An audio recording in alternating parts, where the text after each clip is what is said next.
مساء الخير.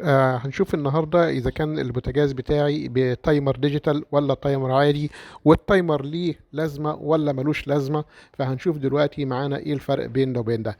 هنا عندي البوتاجاز مثلا لو هو عندي 6 مفاتيح، بيبقى 4 مفاتيح طبعا للأربع شعلات اللي موجودين، ويبقى مفتاحين، واحد للشواية واحد للفرن وواحد للتايمر. هنا بيبقى دول 6 مفاتيح، لكن مكان الزرار السابع بيبقى تايمر ديجيتال. هنا ده بيبقى برضو تايمر مانيوال. تايمر مانيوال اهو، ده بدون تايمر، او التايمر هنا ديجيتال اهو.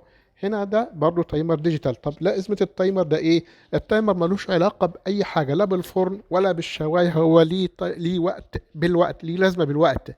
يعني انا بظبط الوقت مثلا لو انا حاطط مثلا حاجة في الفرن او في الشواية، حاططها مثلا لمدة ربع ساعة، بظبطه ربع ساعة بيديني جرس.